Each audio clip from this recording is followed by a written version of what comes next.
It's showtime, folks. Welcome in, Chase and Big Joe, 1025, 1063, the game. On this Thursday, we are at the gorgeous Omni Nashville Hotel at Kitchen Notes. And I always enjoy our time here. Had a little breakfast, got some pep in our step this morning. Dr. Crane's back in the studio. Sean Mark is here. JoJo, what's up? Feels good down here, man. A little buzz in the air. Metallica tonight.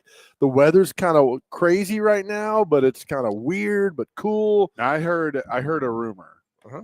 that you and Joe Rexroad have got matching spandex to wear to Metallica. He's actually got a onesie. It's Oh, okay. really cute. Nice. One that he borrowed from his son's rugby team. So we are looking forward to that tonight to go. So I can't wait. I mean, if you've never been to a concert with Joe Rexroad, it is something special. He gets rowdy. He does. Well, he got thrown out of Yanni. We saw Yanni one time at Red Rocks, and he got thrown out. I was like, "What are you doing?" I've heard that story. Crazy. Rocket And then he Rex cries. Road. And then I know. It's like he just gets moved to tears. Right. We saw Zamfir at the Ryman, and Joe was inconsolable. Wow. You don't even know who Zamfir is, do you? I don't. It was an infomercial in the late 80s, early 90s of a guy who played the pan flute. It'd come on at 1 o'clock in the morning. It was awful. Just awful. Well, we are excited. We're Barry Trotz has finally they've put it out there that he's going to talk on Monday at 12:15. So I guess we'll get some answers and some thoughts on the season. So Greg Wyshynski will join at 10 o'clock today. That's a very specific time. 12:15? Yeah. Instead of 12:30? Just 12:15. Just Yeah, I don't know. I don't know. Is that Maybe. different? So you could. I don't know. What's your gut feeling? I have changed a lot on this roller coaster ride. I think Brunette's back. Okay. I think usually I would tell you the longer this goes that, the less likely it is, but I just have a hunch. Okay. Do you want him back? On the spot. It's a fair question to ask. I think he's a good coach. Okay. My worry is he the right coach for this team? Because last year it didn't work. And when you pay a bunch of money for a bunch of high-profile players that come in here and you already have some guys that are here and it doesn't work and you see some of the young guys regress, I mean, the first place you're going to look is the coach, and rightfully so. And I think do I think he did a lot of things to adjust to try and make it work? Right. Yes. You saw some good flashes in the second half of the season, but and I think down the stretch, there was certainly an argument for him to come back, but there's also the other part of it, and this is the unfair part, but it's part of it. There are some really good coaches available. Okay. Another one might become available after Tampa got eliminated last night in John Cooper. John Cooper. I mean, just thinking hypothetically, Steven Stamkos won a lot with John Cooper. That's something you can look at. So I'm not saying that as an indictment to Brunette. If Trotz feels like that Brunette gives him the best chance to win, then you have to trust that until you can't. But I mean, it's his guy. It's his guy, and I think what everybody has to look at too, whether you agree with it or disagree with it, loyalty is a true thing. And you're a prime example. You've been loyal to me for 13 years. Right, buddy. And it goes a long way. Sometimes there's a thing called loyalty to a fault, but I think Trotz looks at how loyal David Poile was to him early in his career, letting him continue to be the coach here, that he's going to look at Brunette and kind of do the same thing and give him every opportunity to succeed until it's at the very end where he can't. You sound like you're giving a wake. I am awake. I mean, should we celebrate the I got sleep. That we got a press conference. Something's going to happen. Yeah. So okay, I think we'll see, but that's Monday. Well, how much sleep did you get? I didn't get 8 hours, but I got a solid 6 last night. Nice. Which is what she said. Huge. Oh, show. Why A are you not? You got me worried now, A man. huge improvement. Good. All right. Let's get 7 hours soon, and then go on. I'm proud of you. Yeah, we're working on it. So, did Chasing Checkers last night. How'd It was that good to go? it was good. It was good to be back talking some racing. Where are they this week? They're at Texas. You're doing the green flag tomorrow night or something? I am. I'm waving the green flag for the quarter mile races at the fairgrounds. That's very cool. Yeah, it's gonna be neat. That what do you call it's not the pit box. What do you do when you wave the flag? What's that called? The flag stand. Flag stand. Yeah. I don't know this stuff, man. So that's historic over there. That's been there for a lot of time. I mean, years and years and years and years and years. Are you worried like you're gonna fall off that thing? No, I'm just gonna. I mean, I've seen it, and I've never done it before. But I mean, Do you have a motion? Is it like side to side, up and down? Kind of go up and down, and you can do some twists and stuff. Yeah, I want you to get like jazz hand dramatic. Yes, and do that. I want you to show up like Benson Boone. I want you to wear like a onesie with the zip down to your belly button. Just go all out. Hey, that's what she said. It's a big day. That's fine. What time is that tomorrow night? I have to be there at 6. Okay, so that's cool. Yeah, I guess I have to do cool. that. Yeah, it'd be cool. Is that the big race? The big race is Saturday night, but I will be at Metallica. Yeah, round 2. Round 2. So planning to go tonight. Was a little worried about the weather. I think we're going to be okay on the weather, so I'm going. Look at you. You're like a If young Nikki D. All wrapped up. Give him the weather forecast. Trying. Well, you got that going on. Hey, the Lakers got beat last night, eliminated. They sure did. Wow, they sure did. You got my drop ready, Dr. Crane? Because I'm going to tell you how I feel about it. This is how I feel about the Lakers getting beat last night. We don't care. Thank you, Stephen. That is so great, man. Good luck with your presidential campaign. Yeah. Oh man. Well, Minnesota's moving on. You predicted that one. Sure did. To go on. Washington, the Capitals are moving on. Okay. This is the first time that Ovechkin and the Capitals have advanced out of the first round since they won the Stanley Cup with head coach Barry Trotz. Is that 2018? Yep. They won the Cup the year after the Preds went to the final. Yep. Okay. Good for them. And I mean, like, things were lining up. I fully believe if the Predators beat Winnipeg in 7 games, they roll through Vegas and it would have been Washington, Nashville in the Cup final. In 18. Yeah, Winnipeg was tough though. That was. I mean, so is Nashville. You know, it went 7 games. It just did it really? Mm-hmm. I was at all of them. Game 7 here. Yeah. God, I don't remember that. Yep. That was the President's Trophy year. Yeah, I remember that. I remember they played the playoff. Okay, all right. Well, beat Colorado in 6, and then go 7 with Winnipeg, and lost to Winnipeg in Game 7. The next year was Dallas first round. Yes, and then COVID hit. Okay. Yeah. All right. Yeah. Well, next year, yeah. Next year was Dallas first round. Then they traded PK, Duchesne. They got Duchesne. And then that was the the COVID year, and that's when Laviolette got fired. Oh, in the middle of the year. That's right. So fun day. So you excited for tonight? I am excited for tonight. I am excited because you walked in here going, I got a great question of the day. I do. So you want to go ahead and throw it out there now? All right, listen to the people out there. We love our listeners. You guys are great. Yesterday, I'm coming down Lebanon Road to downtown. As I'm coming downtown on Lebanon Road on the other side, cars are flashing their lights at me. I'm like, are my lights on?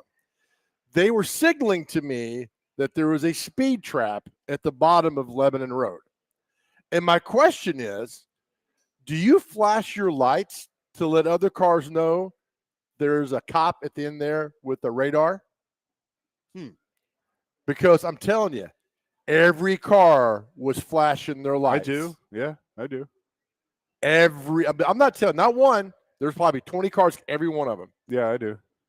But I mean, honestly, the only, I knock on wood, the only part that I drive in where there's usually a ton of that is by the station because there's a precinct right there. Right. and they'll post up on motorcycles. And people flash their lights to you. They hide, when you go to the bridge under the runway right. at the airport, they'll kind of hide on the other side of the bridge. So you're going underneath, And then boom. hauling ass, and then boom, there they are. So you will let other drivers know. Okay. Yeah. Right. Why not? Now, Do you is there, not? huh? Do you not? It's been so long since that's happened. It's Yeah. been so long since I saw a radar. I was like, so it's why I was like, holy cow, I forgot about doing this. And it's, remember we had Chief Drake in that day about you can't warm your car up in the morning. It's against the law. And he said, yeah, you're right. And it's like, oh, yeah. Is this against the law to inform other drivers there's a speed trap? I wish an officer would weigh in. I don't think I was told it was. Really? I don't know. No. I don't know. No. You made fun of me about the. I'm not making fun of you. Not today, but the last time you did. No, it can't. I don't think it's against the law. I don't think it is either. I think I respectfully say this. Right. I think an officer would want you to think it's against the law. Yeah. But no. I don't know. If that's against the law, that's a dumb law. But is that like having a radar detector is technically against the law? Wasn't it sometime? I think it still might be. Do you have a radar detector? No. Okay. I did. I used to. We all did. Yeah. Well, Well, according all to the the time. internet, gentlemen, no, in Tennessee, it is not illegal to flash your headlights to warn other drivers about speed traps and/or potential hazards. Oh, Interesting. okay. I get hazards. Okay. Yeah. All right. You throw it in there. I was just told hey, it's illegal to do that. So maybe that's why he was like, oh, if I do this, I'll get in trouble.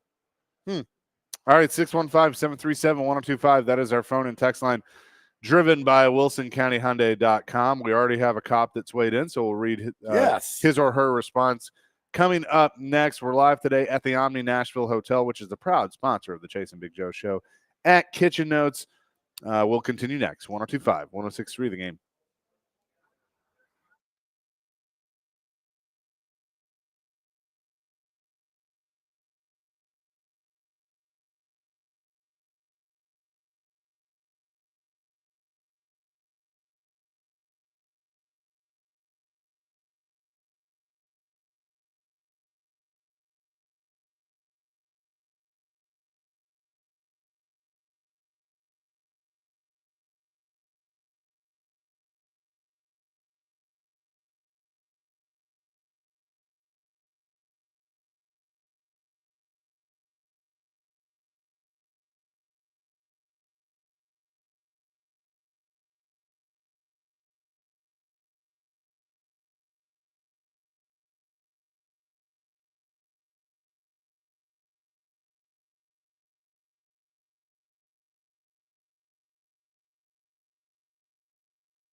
Chasing Big Joe 102.5, 106.3, the game.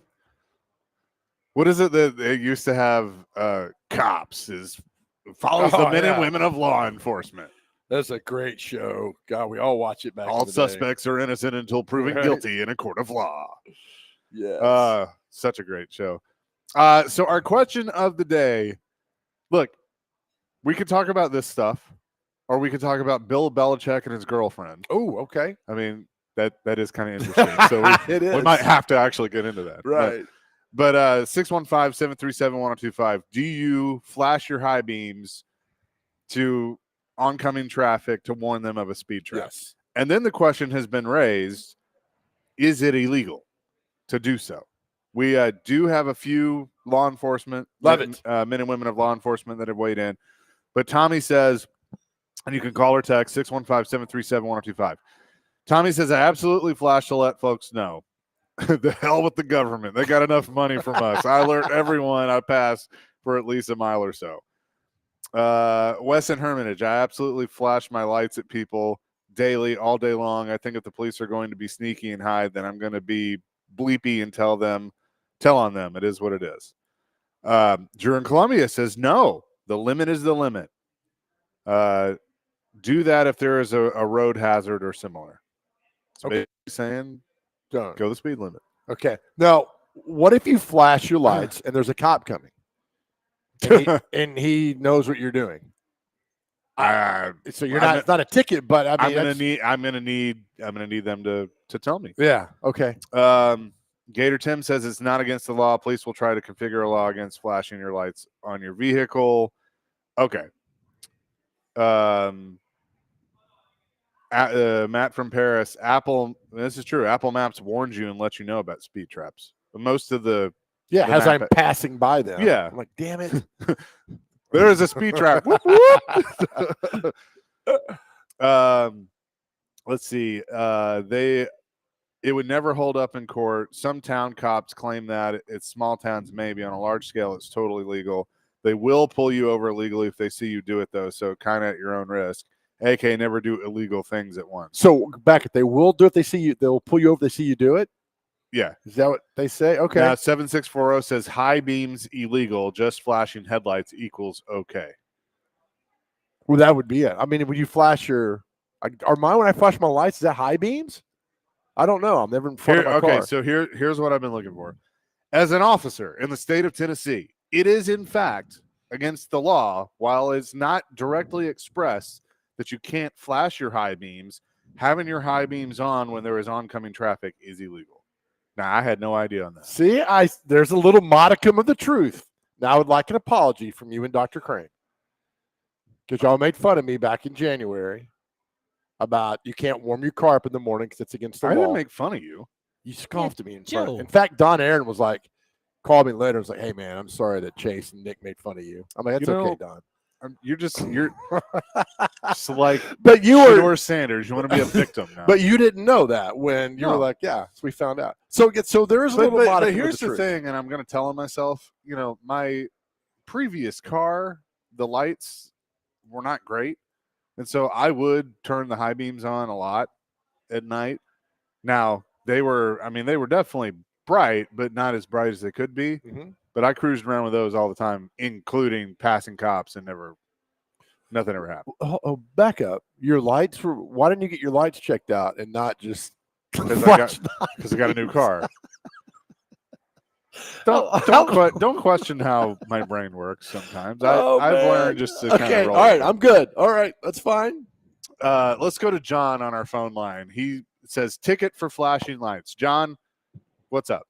Yeah, my history is I've always flashed my lights, but my wife was driving right where Chase was saying in the under the runway on Murfreesboro Road, and she was stopped by a policeman and given a ticket for glaring lights. So we'll issue tickets for this. How much was the ticket? Do you remember? Man, it's been a while. Don't remember. I just know that we couldn't believe she got a ticket for it. Wow. Okay. So I'm not crazy, right, John? That's right. You're not crazy. Now, again, what was the ticket for? Say it again. Glaring lights. Glaring lights. All right, that's great. That's, Oh, I man. just of all the things. Right. Thank you, John. Appreciate Yep. it. I mean, I feel so Okay. much better now. so I asked another cop. Texter says I'm a cop. Can be depending on the time of day. It's mainly a nighttime issue, because i.e. bright lighting somebody can be distraction and cause a wreck. Daytime, not so much. The main negative about flashing your lights goes much deeper than speeding, though. Well, how so? I don't know. Explain more. I have not seen a speed trap in so long that I forgot about this until everybody on Lebanon Road yesterday. Almost every car was flashing their lights. I asked my cop buddy, I just said, can you get a ticket for flashing your lights to warn someone of a speed trap? He goes, can you? Yes. It's rare, though. And then he just asked me if I did. So, yeah, they took me to jail. I fought the man to do that. Oh, man. But you're right about the hiding part. One time on Brawley Parkway, I got pulled over by a motorcycle cop who was hiding behind a concrete barrier and had the radar gun on top. Oh, So I never saw him. And I was like, I didn't see you. I was laughing. okay. Let me go. here's the thing. I get pissed off. Like, I'm a pretty good driver. Like, I don't get a lot of tickets. I haven't had a ticket in a while, knock on wood. So but if I see a cop hiding, I'm like, look at you being all deceptive and everything. If I was a cop, Yeah. I would do that crap all the time. Oh, I'm heck like, yeah. I would invent new ways to try and hide. Yeah. Like, it just, I mean, I get it. Sure. Hair Metal Henry has weighed. Is he still in Italy? I I hope guess. you're listening in Italy. It depends on how expensive the car is coming your way. If you can afford a Maserati, you can afford the ticket. But you think the motorcycle cops sitting down would get frustrated because, like, we haven't pulled anybody over. Why is this guy going 8 miles an hour when he goes 50? And that was me yesterday. Wes and Hermitage, here we go. Wes, we know. He goes, it's not illegal to flash your headlights. It's illegal to impair vision. So if your high beams are on intentionally to blind someone, that's different. It's discretionary. Here's the other thing, though, because I have this with my new car now. Like, my standard lights are really bright because they're the LEDs, and a lot of people have those. They'll blind the crap out of you, even without your high beams on. But that's not your fault. Right. So, I mean, Right. are you going to write me a ticket and say that my brights are on? Like, I don't think because so. I'll fight you. No, I did get a friend who got Not really. he got busted for DUI at night, which he should have. He had his high beams on at night, and they pulled him over, which he's like, yeah, I messed up. I'm like, yeah, you messed up. Glad they got you for that. Yeah, now my friend says it's impeding an officer in his duties, which, I mean, So you did learn something today. I think we've learned something. I like this. Dr. Crane, you are the moral compass of this show. Do you flash your headlights to warn other drivers? Ian and I were talking about this. Here's the deal. I used to, but now that there are all these chaotic drivers moving from out of town to Nashville, you know what? Justice is justice. You deserve it. I'm sorry. I know that sounds very rude to say, but there are some chaotic drivers on these Nashville roadways. Okay, don't apologize. So that's okay, listen to this one. 1382 says, I used to put a sign on my driver's side window and tell it's a speed trap. Then they'd give me the finger and they'd get pulled over, and then I'd say, I told you so. LOL. that's a lot of work. Just flash your lights. Much easier to do that. I tried. CC says I tried to flash my headlights at cops to remind them to slow down. I'd hate for another cop to get pulled over for going too fast. Right? Yeah, but you have a good point. That's a whole other. That's a June topic. Places in Nashville not to speed and under this runway is shouldn't speed anyway. Look at me, but that's a spot. No. No, if cop pulls another cop over, it'll be like that scene from Black Sheep. Do you know how fast you were going? Yeah, right. It was like 9 miles an hour or something like that. Gotta get this perv to the next state. What was that guy's name? Officer. No, Look it up. We won't say it. Lot more flashing responses coming through. 615-737-1025. We'll continue this and much more. But I think we do need to talk about Bill Belichick and his girlfriend. Heck yeah, for a we second, do. because This is great. this is going to end poorly. Oh, and we're all here for it. It is going to crash and burn. We will do that. Coming up next is Chase and Big Joe. We're live today at Kitchen Oats at the Omni Nashville Hotel. Dr. Crane is back at the Busy Bee Plumbing, Heating, and Air Conditioning Game Nashville Studios, home of the $99 yearly Beehive membership, where the buzz is always about great service.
never been too worried about what everybody else thinks. Just try to do what I feel like is best for me and what's right.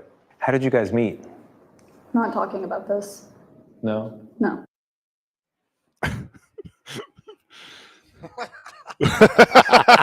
Well done, Dr. Yes. Crane. Yes. Oh, sing it, man. Jordan and Bill Belichick. By the way, I don't know if Jared did this on his own or if he just got it somewhere, but Jared gets fascinated with certain things, and he's fascinated by this whole deal with Belichick and Jordan Hudson, his girlfriend. I laughed so hard last night when I was looking through Twitter, and he quote tweeted a New York Post tweet that said how Jordan Hudson, 23, amassed $8 million real estate portfolio within months of meeting Bill Belichick. And he quote tweeted it with "a football life, Jordan Hudson." I laughed so hard at that. So this is fascinating. And, they've been together for a while now, I guess. But now Belichick has gone through the process of becoming the head coach at UNC. And then there were reports because emails, I guess, can be obtained because it's a public institution, that she's everywhere, that she's kind of in charge and she's calling some shots. And then he does the interview with 60 Minutes that she's trying to control the whole thing, that it was apparently a bleep show. It was. Now, Belichick has released a statement saying that, I agreed to go on. It was my idea to go on to talk about the book, but I said, don't ask about anything that's not in the book. And the host decided to do that. So, well, of course they're going to do that. So Belichick defends her, during the viral interview. He says the final 8-minute segment does not reflect the productive 35-minute conversation which we had, which covered a wide range of topics related to my career. Instead, it presents selectively edited clips and stills from just a few minutes of the interview to suggest a false narrative that Jordan was attempting to control the conversation, which is simply not true, end quote. Okay. So, Sure, somebody correct. It was on CBS Sunday morning. Sunday morning. Yeah. Sorry. That's okay. And I'm reading this now is Julian Edelman's come out defending Bell. Of course, this guy is going to defend him and all that. But I think what we saw was, according to TMZ, Hudson injected herself on numerous occasions during the interview with Bill Belichick. With the tabloid ad, Hudson walked on the taping at one point, delaying the filming for about half an hour. Why would you walk out of the taping or the filming of this for half an hour? Unless there's some serious concerns about something's going on. I don't. And that's why we love it. We love train wrecks. Oh, this is a massive train wreck with the greatest NFL coach of all time and this 24-year-old girl who's a third of his age, but has somebody put out the other day, at some point in our life, us men, we've all been there. Sure. I mean, look, the man in me, yes, just whatever man in me says, well, good for Bill. I mean, 100%. I mean, salute, my man. Yeah. But at the same time, like Charles Robinson actually wrote a piece for Yahoo and was on Robbie and Rexford this morning and was like, if he has any desire of getting back in the NFL, he already has like NFL baggage of how his career ended, with New England. But now he's got even more that he's got to get through the door with her. Yeah. Now, he ain't going back to NFL. I think this is going to crash and burn at UNC, but I thought that before even her involvement. Like, he's not a college coach. He doesn't have the temperament, I think, to deal with now, college football is more similar to the NFL than it ever has been because of NIL. But I don't think he has the temperament to go sit in, some mom's living room and say, like, we really want your son at North Carolina. Only if it's a 5-star. What I've been told is that he's like rejuvenated with this. Yeah. Because of recruiting, he's back in it now. He's got a general manager. His kids are on the staff. There's like a staff of 40 that's working for him down there in North Carolina. In fact, there's a kid from Nashville here that just committed to North Carolina to go play football for Bill Belichick. And evidently, by all accounts, like, hey, it's great, it's fun, it's exciting, it's different. I would love to be a part of this. Yeah. I mean, North Carolina, we're talking North Carolina football. When have we ever done that? When Lawrence Taylor was there? Sure. I When mean, I get Natron it. Means was there? I get it. Weston Clarksville says Jordan shouldn't have been there during the interview. I mean, I guess in hindsight that's true. But here's the other thing: what's so wrong with asking? Well, how'd you guys meet? I mean, like you're everywhere together. Mhm. She's very prominent.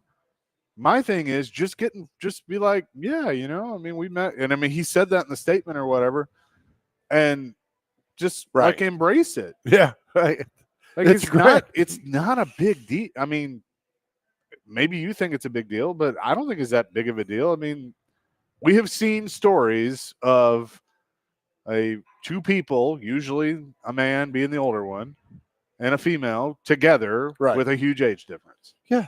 I mean, how much publicity are they getting out of this? I mean, it's nothing new for Belichick. Right. I think he's relishing all this. 100% to do that. Yeah. And I mean, that's the way it is. But how do you, like, from a football standpoint, how do you think this is going to turn out? I don't think it has one thing to do with it. Not at all. Well, no, I mean, I'm not saying the team. I think he's fine. Look, he worked in Boston for years. He worked in New York for years. Bill Belichick is used to all this. He said the first thing in that clip, I don't care what you think about me. Right. And I truly believe he doesn't care what you think about him. Well, I believe that too. But what's interesting is like this whole thing with the girlfriend and like her being around and like the emails and her kind of is very anti-Belichickian. Like because what is it doing? You're talking about that. You're not talking about the football team. It's causing a. But how do we know? He's causing a distraction, and that is something that the Bill Belichick that I know wouldn't put up with. He had people to handle it with who was New England. He had people to take care of this and do that. I mean, is this the girl he got caught sneaking out of her back porch? The Ring camera? I think so, yeah. Yeah, and did all that. I mean, his fiance was from Franklin for many years. I don't know what happened there, but I just don't I think it's always been he's been kind of a player, and he's had other things that overshadowed that you didn't talk about. Look, good for him. Yeah, whatever. I mean, she's hot. I'm sorry. She is hot. What I think is funny is when he started with the Patriots, she wasn't even born yet. There's a picture when he's holding her when she's like 3 years old, somewhere out there. Really? Yeah. It might have been after a Patriot Super Bowl because somehow she knows somebody with the team or something like that. So yeah, I don't no problem with it. Oh my gosh, Wes in Clarksville. Maybe she was one of Kraft's women. Oh gosh. Well, and supposedly in the book he doesn't even mention Robert Kraft, which that's just petty. Does he not? It's What's supposedly the book about? I think it's about his career. Okay. But like, if you're going to talk about your career, you got to mention Robert Kraft. I mean, come on, man. Like, don't be petty. No, not at all. I gave you a chance to do all that. Like, you can be mad. You can be mad at how it ended, and be mad at him now of how it ended. But like, I mean, I don't think he and Brady are best friends. But Brady always acknowledges how he wouldn't have the career without Coach Belichick.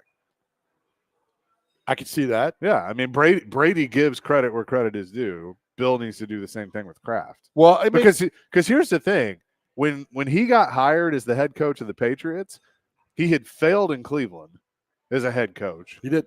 He screwed over. Well, I don't know if screwed over is the right word, but he kind of made Parcells look bad because Parcells had pretty much handed him the Jets job, and then he resigned and went to New England. Right. That was so he did a great 30 for 30. Oh, it is. I mean, he didn't handle it the way he should have handled it. Right. So like, but he doesn't care what you think. I understand that, and I respect that. But let's not sit here and act like he was this great coach until he got to New England and he and Brady.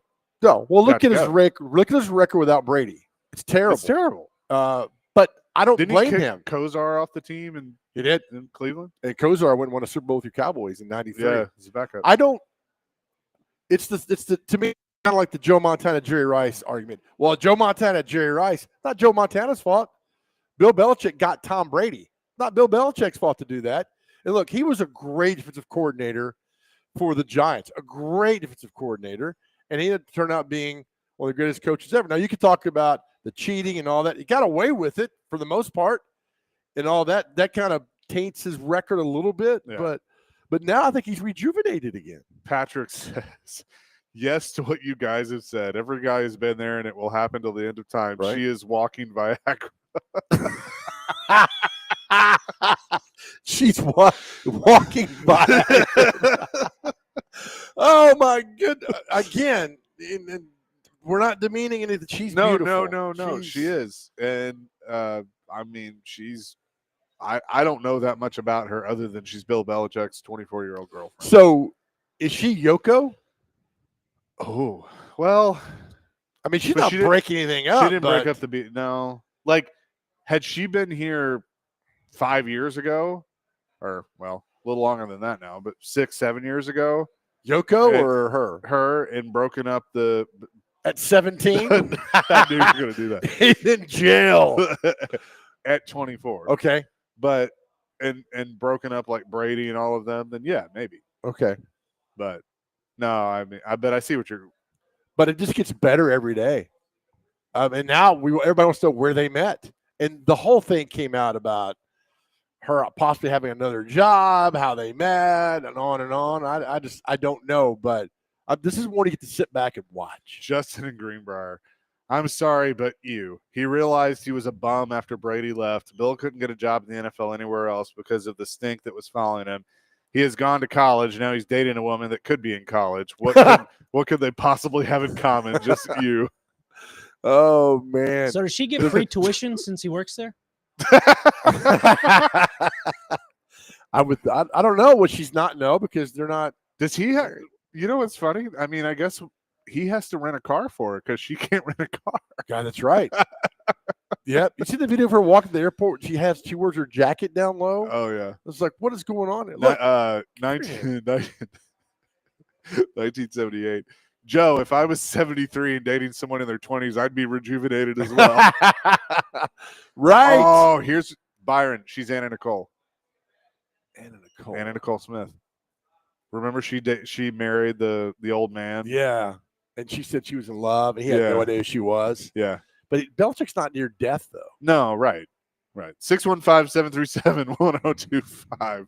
We'll take some calls. We'll get more texts on this because it's just fascinating. Yes. Greg Wyshynski at the top of the hour. It's Chasing Big Joe live today at the Omni Nashville Hotel. Tune in to 94.9 The Fan today. It's a double between the Brave or the Baby Braves, the Gwinnett Stripers, and the Sounds. It gets underway at 3:50 with pregame first pitch at 4:05. Coverage also available on the app and theGameNashville.com. Sounds Baseball presented by Twin Peaks and Family Leisure.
Coach Belichick and this whole interview thing with Jordan, people are giving an unfair reality of what's going on because she was jumping into that conversation during the interview, just like any PR person would jump in when there's an unnecessary question that probably didn't go over in the pre-production meeting. And you look at this situation and you say, oh, this is his girlfriend jumping in. I think that's unfair. I think she's actually working with Coach Belichick in the professional world, and she probably went and said, hey, no, we're not doing that. Doesn't that always happen whenever you do an interview? Do you not have a representative there? Yeah, she's becoming his representative on top of being a girlfriend. Dr. Curry just bringing it today. Chase and Big Joe, 102.5, 106.3 The Game. On this Thursday, we're at the Omni Nashville Hotel at Kitchen Notes and talking Bill Belichick and his girlfriend. Eric wants to weigh in on Bill's love interest. Eric, what's up? Hey, guys, a couple of things real quick. Eve Plum was Jan on the Brady Bunch, not Marcia. She was known for saying Marcia, but Marcia was Maureen McCormick, so that's one thing. And Johnny Galecki, he was also on Roseanne, playing Sarah Gilbert's boyfriend on Roseanne. I'm surprised you forgot about that. That was another famous role. But anyway, as far as the whole Bill Belichick with his girlfriend, if he wants to date her, that's fine. That doesn't bother me. Guys, I'll be honest. I do have a problem when she's on the email of North Carolina. That's a totally different thing because for her to be on that, she would have to be on staff there or something like that. I just don't think it's a good look because I guarantee you, if let's say, for instance, he was still head coach of Patriots, Robert Kraft wouldn't put up with something like this. And as far as if it was one of his players doing something like this, or Bill Belichick probably wouldn't say something public to his player, but don't you know, he'd probably pull him aside privately and says, we can't have this because it's become a distraction to the team. Again, this is not a question of who he dates and stuff like that. I got no problem with that. But the fact that they're putting it on North Carolina staff, that's just not a good look unless she is legitimate on the staff, and she shouldn't be on the email. If it's a private email, that's one thing, but I just don't think that she should be on like staff or stationary or anything like that. I don't have a problem if he wants to bring the game. That's not a problem. But just the fact that being involved in the college athletics from that aspect, unless she's like a representative staff or the panel or whatever, then that's a totally different story. That's the only reason I just don't think she should be an email from that perspective. Guys, I'll get off. Y'all take care, and we'll talk to you again soon. Thanks, Eric. God, do you want to go back any more in my past and pick out things I did wrong? We do a 9-hour show on that. Eric bringing the heat. Eric, hey, look, he's our checks and balances, like Bill Belichick's girlfriend. You know. Well, so. I've got Dr. Crane. I'm sending you something I need you to play. I have Eric's new theme song. Play that when you get dumped there. Look, he can add her to the staff and say, all right, she's a part-time role, and boom, there she goes. And she's on getting the emails and stuff. Again, I'm all for all this. Yeah. What's wrong? Nothing. Oh, come on, you got to share now. I had a joke that I don't need to tell. Okay. Your little sensor inside your head's working. I like that. Sometimes it does. Sometimes it doesn't. But why to agree to an interview when you know you're going to get those questions? We're not talking about that. And she's sitting over on the side table watching everything with the on-site producer. I just think it's great, man. There's some texts that I really wish I could read. Read them. But I'm not going to. Wes in Clarksville was when he made the Crafts Women. It was the massage parlor is what he was referring to. Yep. And that was the joke during the Brady thing. They're all making fun of Kraft. And he was like, yeah, he like enough. Yeah. Enough. Which you know. And it was Giselle and Kraft that he was like, yo, let's back off. It's a roast. I know, but no. What were you questioning it earlier? What's I'm gonna blame you for this one. What's her what does she call him? What's her nickname for him? Well, Big Papa? It's somebody somebody on the text line, Tommy, says, does she call him daddy in bed or papa? Oh gosh. Oh, I can only imagine. I mean, they know what they're doing, right? Yeah. She's got to.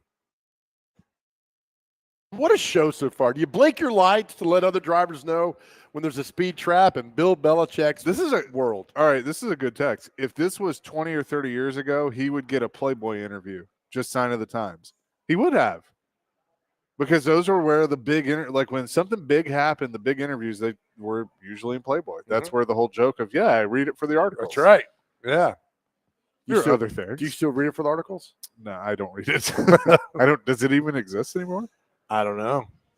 Good question. Maybe that's tomorrow's That question. used to be such a big deal. There was a huge deal. All Like- the big ones were in that one. Yeah, they are. Oh my gosh. Oh, good Lord. All right. Have a good day. I'm out. With Oh, that, my gosh. Greg was. With that, Greg Wyshynski going to join us next. We'll talk some hockey with him here on Jason Big Joe 1025 1063.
Hour number 2, Chasing Big Joe, 102.5, 106.3, The Game on this Thursday at the Omni Nashville Hotel, proud sponsor of this here show at Kitchen Notes.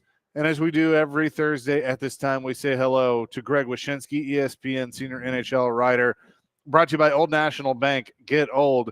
Greg, John Cooper, what's going to happen now with him now that Tampa has been eliminated by the Florida Panthers? I mean, there's already a lot of good coaches available in the National Hockey League. I think 8 total jobs are open right now. Could Cooper make it a 9th?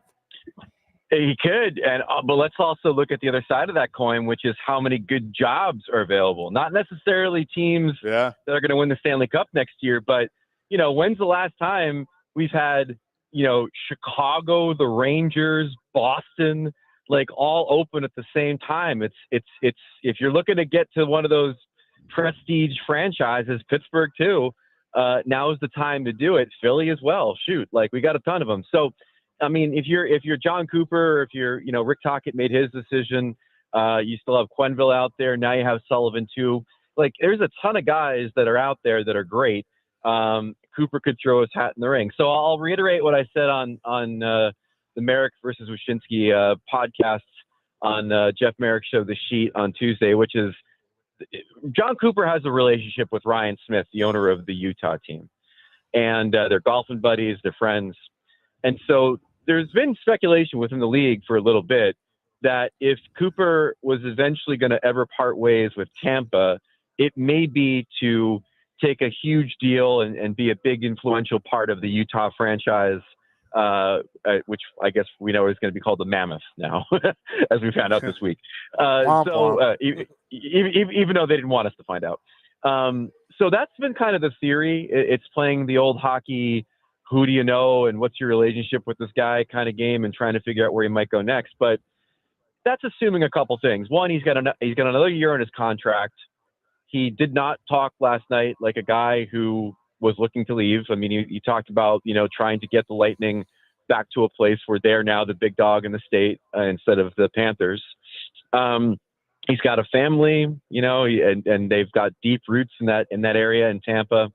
And also, I've always kind of suspected that if he was going to leave the Lightning, he might take a year just to do some TV. I know he's tight with my boys over at Turner, so he might do that. But the Utah thing is something that multiple people have told me over the last year. It could just be echo chamber stuff, or it could be real, that he could eventually take over franchise. What do you think the best job open is right now? It's a great question.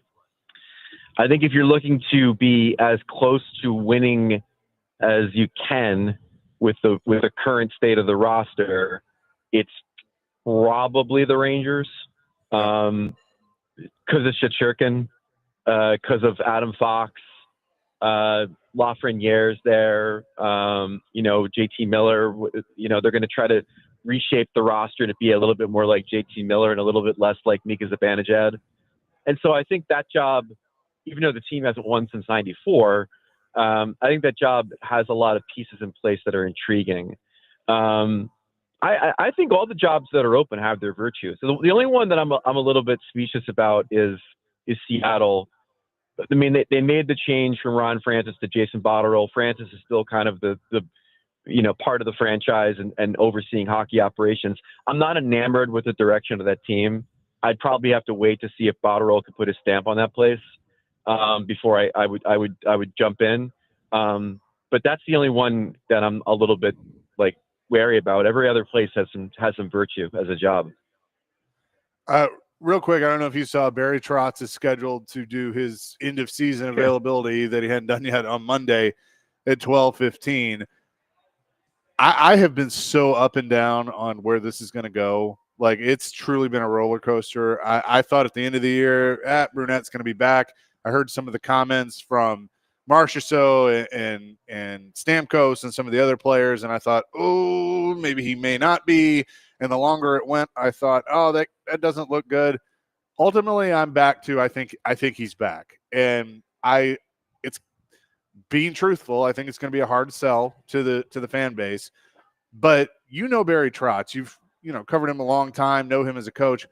I think he's extremely loyal. I think David Poyle was extremely loyal to him for a long time, and I think that factors into this decision. Do you agree with that? I do. He's a very loyal guy, and I think that there's an argument to be made that the consistency behind the bench of having the same guy consecutive seasons versus the volatility of having made 2 changes in 2 years, you could make the argument that that's the smart play for the team. However, when I saw he was going to speak before the lottery and then after the lottery, my first thought was, that's intriguing. And then my second thought was, if you're looking at your coaching situation, it's kind of like when you're thinking about maybe buying a car around President's Day, and you're like, I don't know, maybe I'll buy a car, maybe not. And then you look and like the inventory is awesome and all the prices are great, and you're like, oh, I better buy a car. I cannot think for a moment that Barry Trotz hasn't looked at the coaching pool, which is as deep as the Marianas Trench right now, and said to himself, there might be somebody here who can improve the situation in Nashville, just because of how many people are available. But again, to do that, you'd have to make a decision on Brunette, because it's not fair to Brunette to all of a sudden be like making phone calls to Rick Tocchet if Brunette is confident he's coming back. Greg, do you buy into this whole thing that when a general manager handpicks a coach, he lets that coach go, and they're like, the clock is ticking now? I don't get into that. I think a general manager is going to do what's best for the team. But can you see when people like, this is Barry's guy, now Barry's letting this guy go, this doesn't reflect well on Barry? Does that even make sense at all? I think I'm more in the vibe of like, how many coaches have you hired versus how quickly have you fired a guy? Like, if he turned around and just like, Brunette's not working, there's other people that are available, and we think they can improve the team, I don't think a lot of people would be like, what's wrong with you? Last year was great. Like, they're going to be like, yeah, that's a proactive decision. The example is St. Louis. Doug Armstrong, their general manager, for years has earned the reputation of being a guy who is brutally honest about his roster, about his team, about their chances to compete, and also about, as we found out earlier this season, his coach. He gave Drew Bannister, who was the interim last year, the head coaching job. The minute Jim Montgomery was like, peace out, Drew. Thanks for your service. Here's somebody we really want, and got applauded for it. So I think if Barry did something like that, and the Predators ended up with, like, I don't know, Mike Sullivan, I mean, I don't think anyone's going to have really a problem with the hastiness of his decision. You have to do the right things for the organization.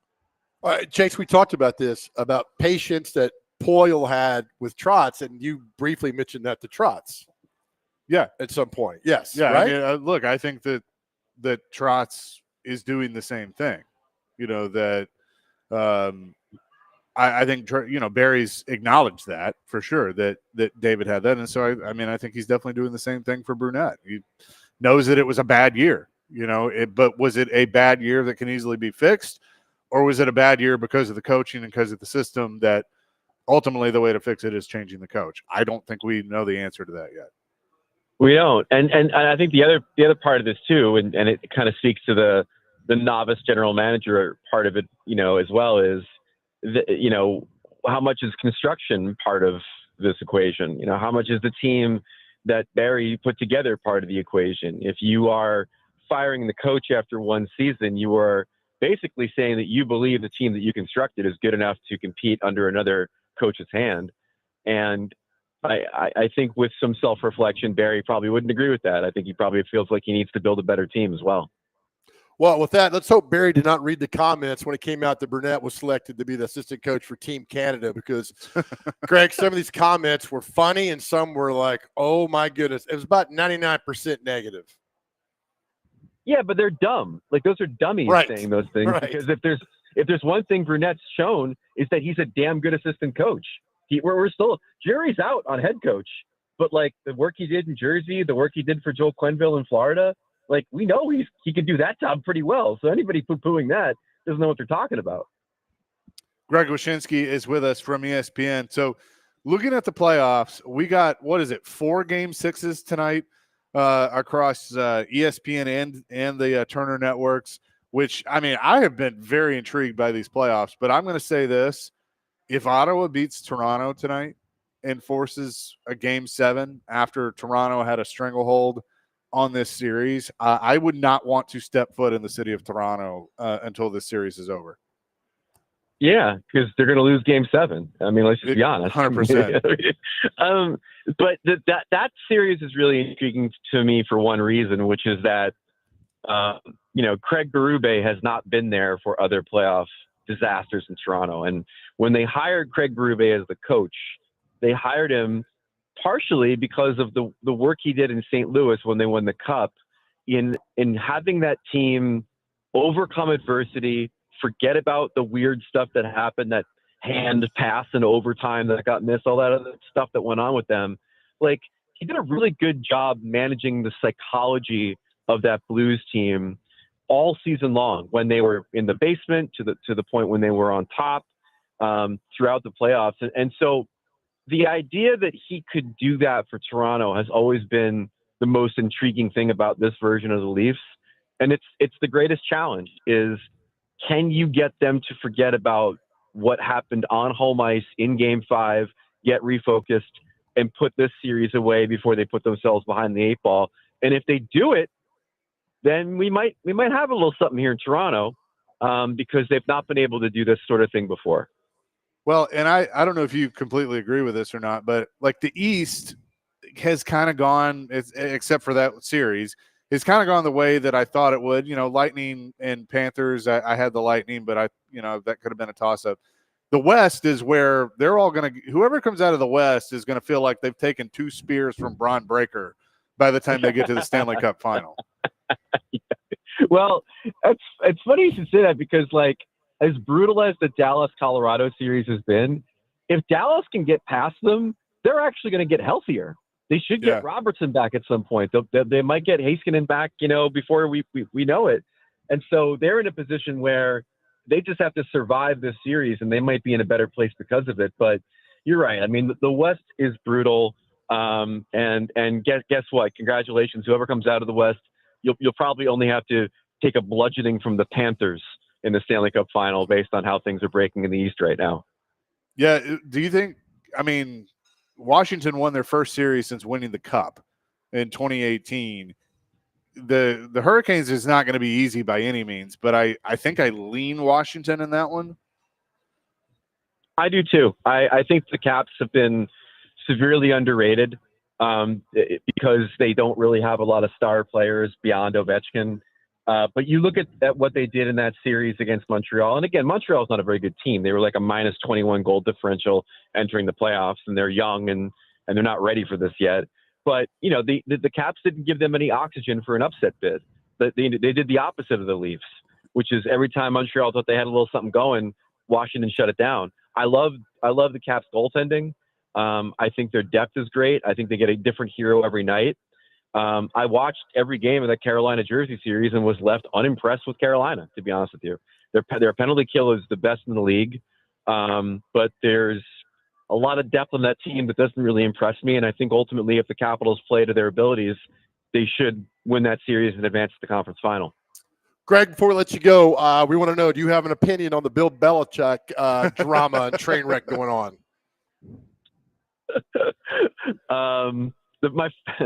I'm trying to think about what I can say on the air and what I've said in like my text chains. I'll say this from a journalistic logistics standpoint. If you're sitting down with somebody for CBS News, and your like 20-something girlfriend is in the room, like fitzing around or whatever, and you think they're not going to ask you about this relationship, like, right. I mean, you got to be out of your damn mind, because that's. I put myself in that dude's situation, and I'm thinking, how many questions about this book I don't care about do I ask before I ask about Jordan? Oh, that's great. Greg, appreciate the time as always. Thank you for being our wise man, as you are every week, and we will talk to you next week. Anytime. Thanks for having me. Greg Wyshynski, ESPN senior NHL writer, presented by Old National Bank. Get Old joins us every Thursday at 10 o'clock. And the playoffs, look, I've been saying it. The playoffs have been quite a bit of fun. They're always good, though. Several of you commented on the Andrew Brunette and the situation there with the Predators that we were talking about in our first segment. We'll touch on that a little bit more coming up next. It is obviously an interesting discussion for sure. We're live today at the Omni Nashville Hotel at Kitchen Notes. 615-737-1025 is our phone and text line, driven by WilsonCountyHyundai.com. You can join our very own Big Joe Jubin from 1025 The Game from 10 to noon at Coleman Tractor of Nashville this Saturday for Kubota Orange Days. There'll be exclusive deals on compact tractors, zero turns, and more with special financing available. The sale runs from 9 to 2 with demos, deals, giveaways, and lunch from 11 to 1. Coleman Tractor of Nashville, 7221 Whites Creek Pike in Jolton. That is this Saturday.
I cannot think for a moment that Barry Trotz hasn't looked at the coaching pool, which is as deep as the Marianas Trench right now, and said to himself, there might be somebody here who could improve the situation in Nashville, just because of how many people are available.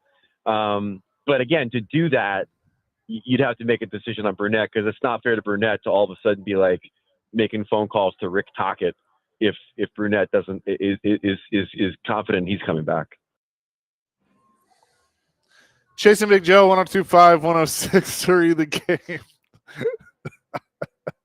I just look at Joe's face and just can't show me that smile. Yeah. We're live at the Omni Nashville Hotel at Kitchen Notes. Dr. Crane's back at the Busy Bee Plumbing, Heating, and Air Conditioning Game Nashville Studios, home of the $99 yearly Beehive membership, where the buzz is always about great service.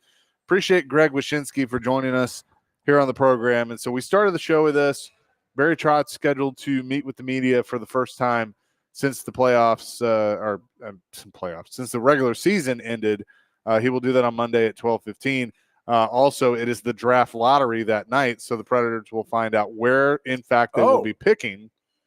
You know what? I'm going to make this joke again if it goes their way, but I hope a Nashville team has the ball bounce their way, because that ping pong ball needs to land on number one. They've never had number one pick, have they? They have not. What's good? The highest that the Predators have ever had is number 2, their first year as an expansion team when they selected David Legmont. Okay. What's good then? It is good. That's what cracks me up. Whenever I see people, they're like, I mean, this team's never had a number 1 pick. What are they doing? Well, they've won. People actually argue that? Oh, God. Because they've been good. That's why. I mean, I think really at worst, I know it could go the other way, but 5th, I think, is really the worst they could possibly do. But hopefully they can find themselves with the number 1, but at least a top 3, and get a good player that can help them right away. Who are other teams in this? Well, Chicago's in there. San Jose's in there. I forget who's behind them. But the top 3 are San Jose, or some order. San Jose, Chicago, and Chicago gets it. Probably. Yeah. And they usually do. Well, that's how it works out. Like Pat Ewing in '85 with the NBA when that was rigged. Yeah. But I am curious of, like, I think a majority of people would like to see a coaching change. If we're just being honest, all things considered, I think you all want to see a coaching change.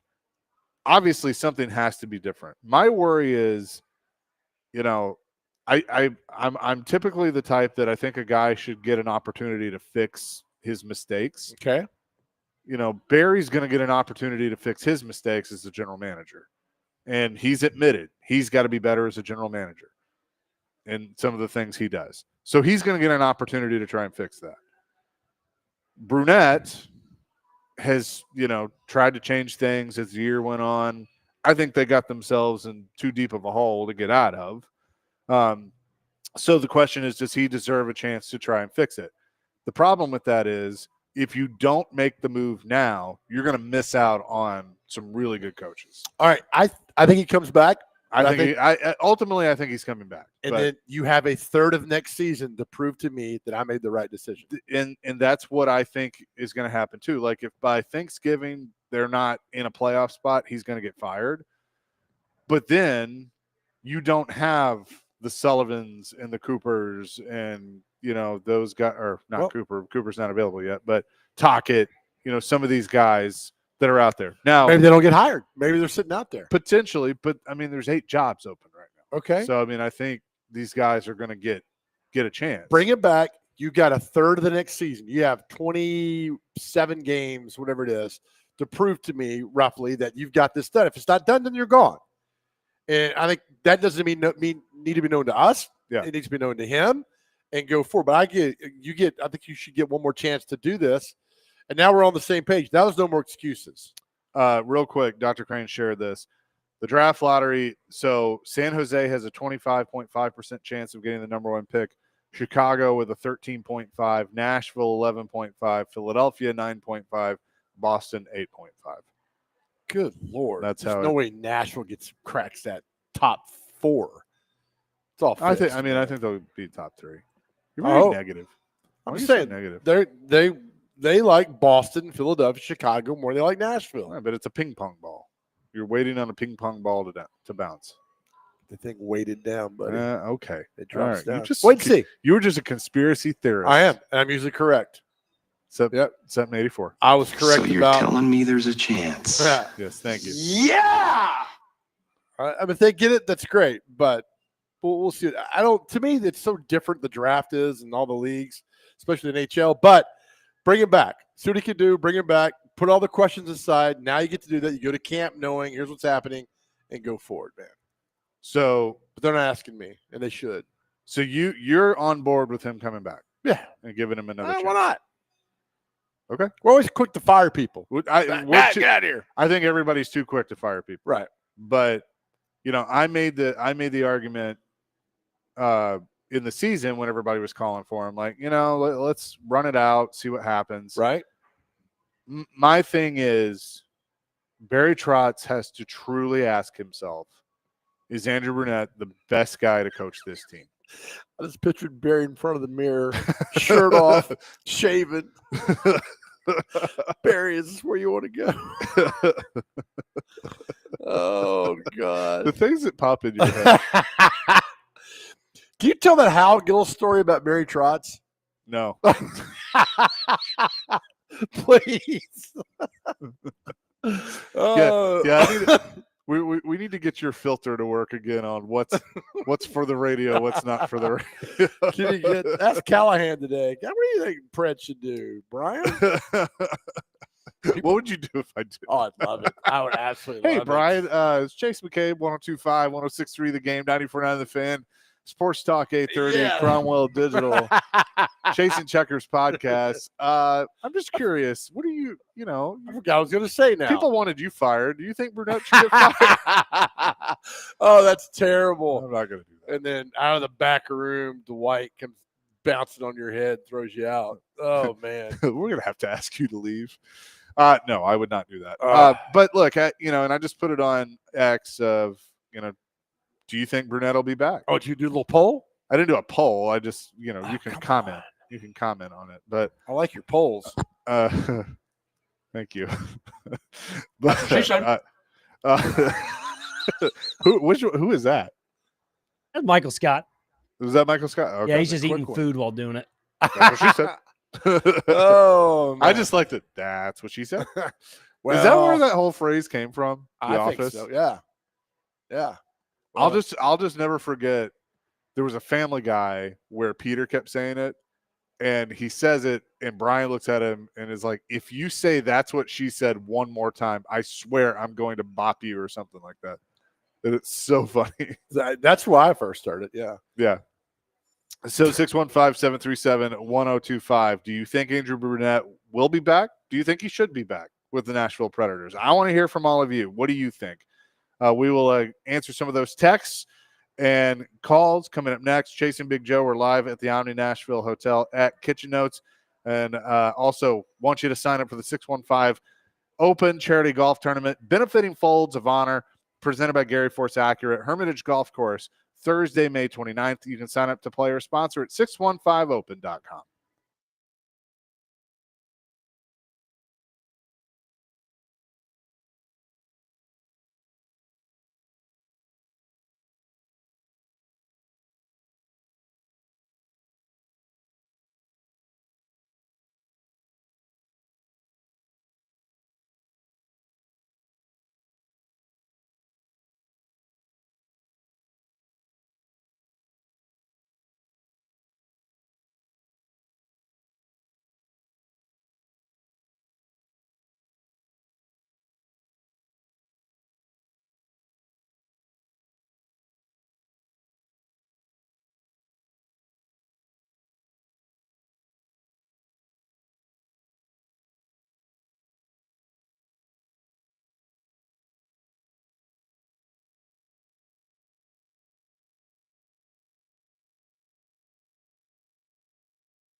One of the most fantastic television shows of all time, WKRP in Cincinnati.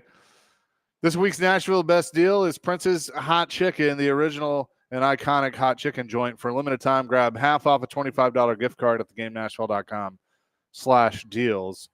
Discussing Andrew Brunette. Justin says, no offense to Andrew Brunette or Barry Trotz, but loyalty from David Poyle didn't do the Preds much good. They had one cup appearance in his GM career, and it wasn't even with Trotz. It was with Laviolette. He needs to really look at the pool of qualified head coaches and make the best decision for the team. Loyalty in this case might be your job soon down the road if you stick with Brunette and it goes down the toilet again. I think that it's a fair statement. Okay, yeah. I mean, and that's the thing. I mean, I think this fan base, and this is a credit to what the Predators have done in over the last 27, 28 years. They're tired of not having a Stanley Cup. And I think that's okay. It's okay to say that. It's okay to be, I'm tired of it. Like, it's like, hey, we're ready to be in the playoffs and competing and being in this, dogfight of a Western Conference right now. Well, it hurts more when you had this team that should be there. Right. And there were all these, thoughts. And so, but my thing is, if Barry Trotz, who is the GM who has been put in this position, if he feels that Andrew Brunette is the right guy to lead this team and to fix all these issues, then you got to go with that. Whether I think it's the right move or you think it's the right move or anybody that's listening thinks it's the right move. If Trotz thinks it's the right excuse you, by the way. If Trotz thinks it's the right move, then you got to go with your gut on that. But you also have to be prepared to know that you make the wrong decision and then you have to pay for those consequences. He's too. made his mind up. I think he's made his mind up. I think he's made this his mind guy. up. Sure. You got to succeed.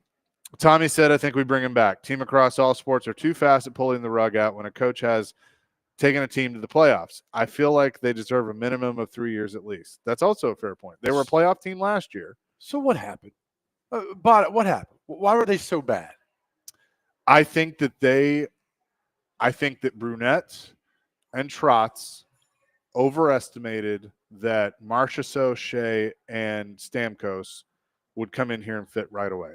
I think they thought that they'd just come in and everything would be great. They'd all be on the same page. But we all did. Sure. But I mean, it doesn't matter what you and I think. Right. It only matters what they thought. And they thought that they'd fit right away. And the truth of the matter was they didn't. And they took a lot longer than anybody anticipated to get situated. And really, it wasn't until probably the last quarter of the season where they looked comfortable and you started to see, them score goals. I think we all underestimated that. If you look at just about every goal that Steven Stamkos scored in his last year in Tampa, he had a guy named Kucherov passing the puck to him. Coochie. He was used to that. And he didn't have that this year. Right. He had to get used to new teammates. I think just like Shea, just like Marchessault. Marchessault, I think, really wanted to stay in Vegas, but it just didn't work out. And so I just think they in Brunette kind of, I mean, Trotz has admitted that, Brunette admitted that. So I think that was part of it. The other thing is the system. And, the players basically said, look, the system's got to change because it didn't work. Brunette has to be willing to do that. If he's willing to do that, which I think he is, then yeah. Then I think you give him another opportunity. But you have to understand the risk of not grabbing some of these coaches. Like, if John Cooper is available, if it comes out today John Cooper is not coming back to Tampa, I think you got to think long and hard about that. Is that somebody that you fired? I'm just saying. saying. You want him go. Don't put words in my mouth. I'm not. But it's not what I said. You need to make a stand right now. Right now. All those coaches available. 615-7371. Just let me talk. I am. But we could talk, but you want Brunette to come back. But then like, well, if this coach gets out there and do that, do you want Brunette to come back? I'm saying that you have to think long and hard about it. But you don't have so much time.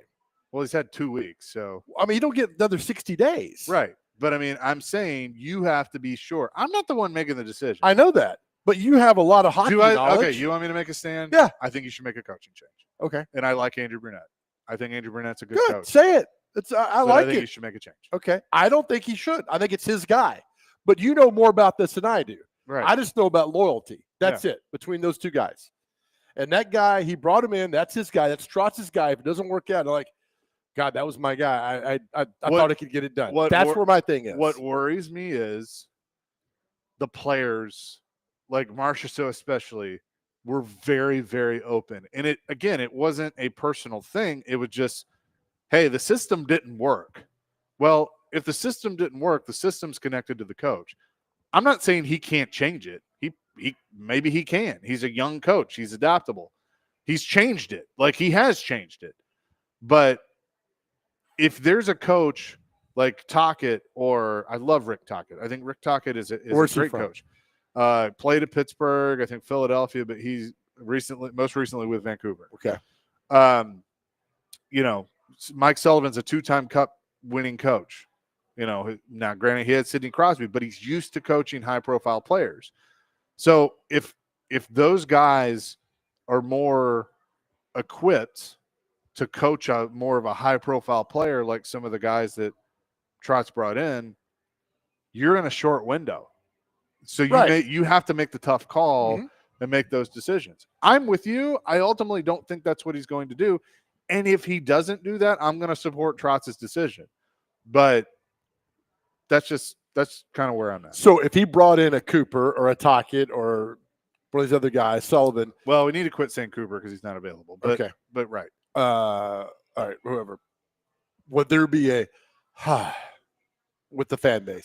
Yeah, because I think it's the quick fix. But if they start the year, 1-9 again, then they're going to be calling for this guy too. It's just you got to show patience.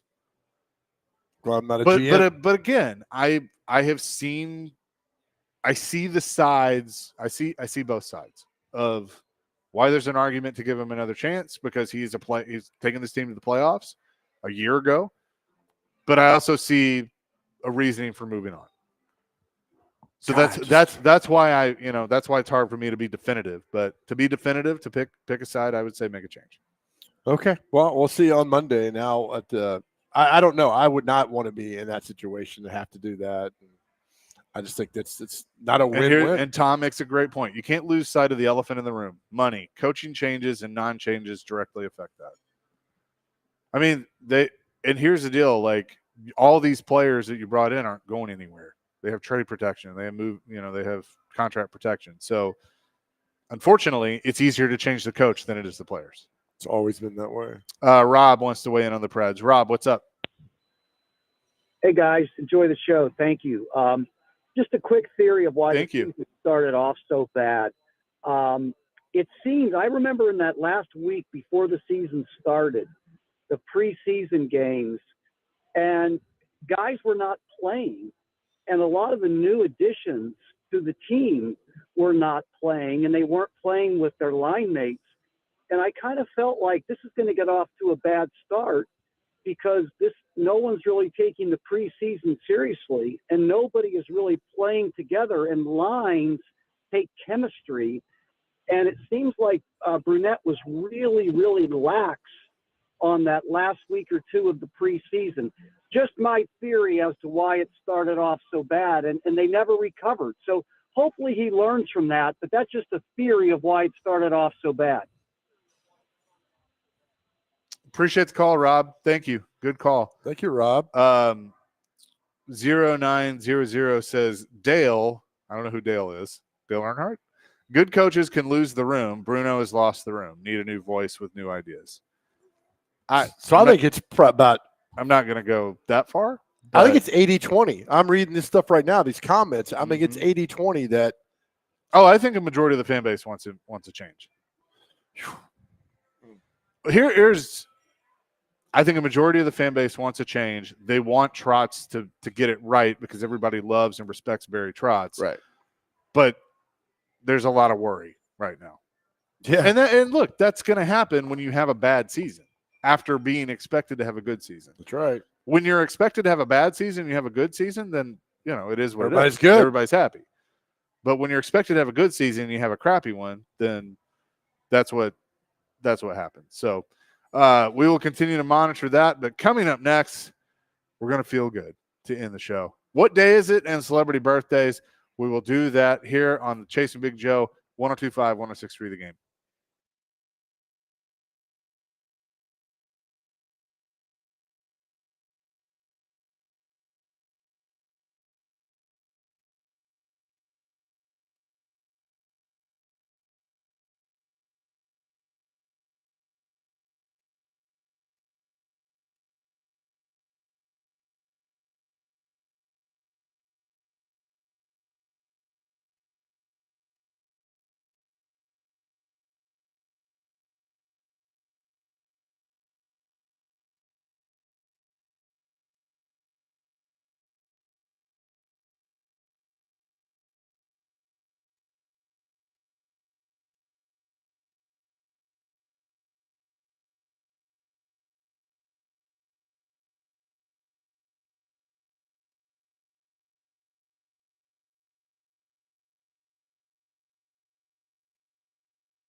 Chasing Big Joe, 102.5, 106.3 The Game on this Thursday.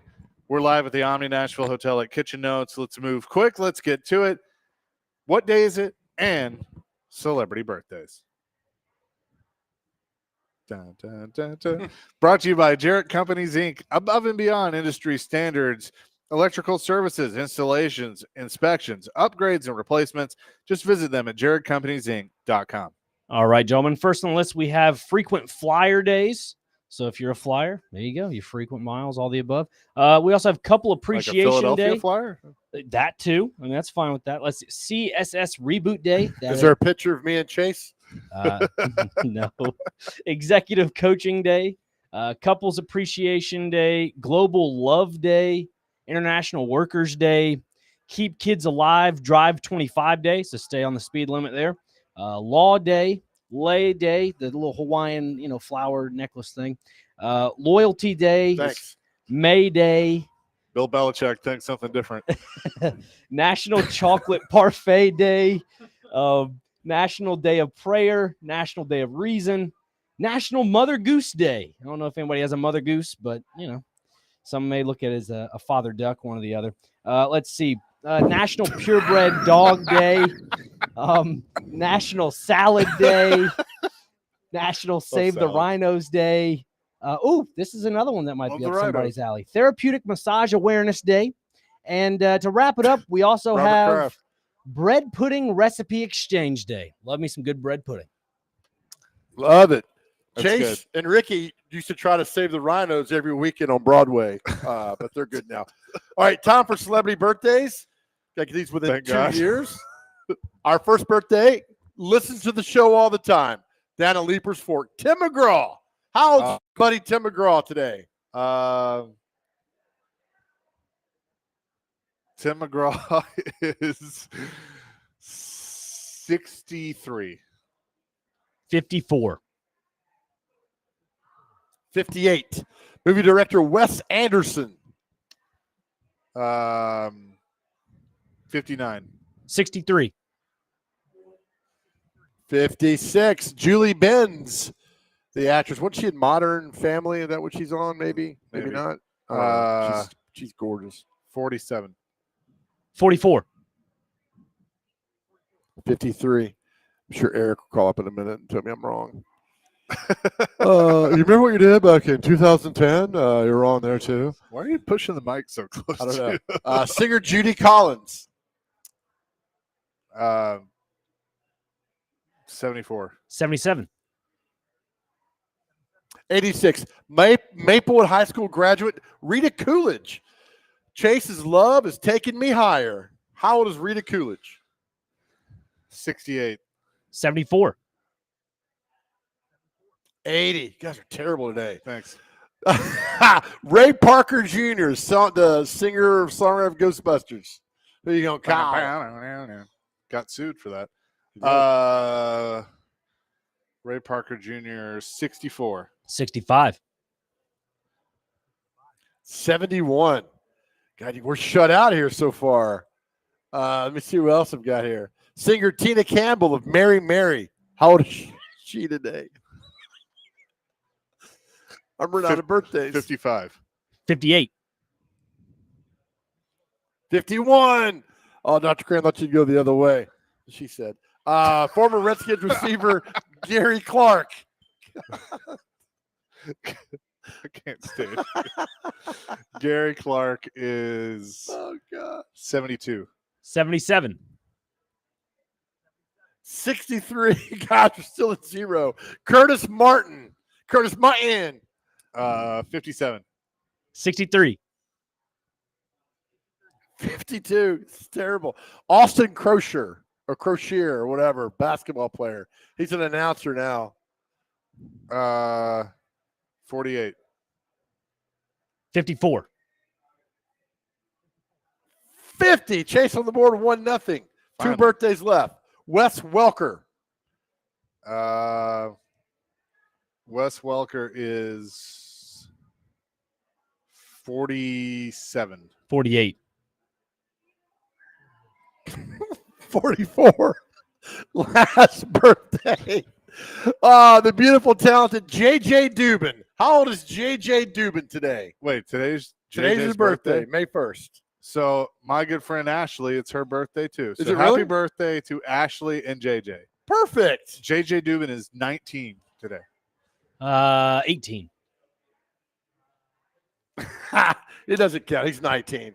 We don't give it that. Chase wins 1-0. Well done. What a day. Woo! Happy birthday, JJ. We're very proud of you, man. Yes, we are. We are. That is going to do it for us. Hey, as we leave our show today, we do the message every show. We mean this because we love you guys.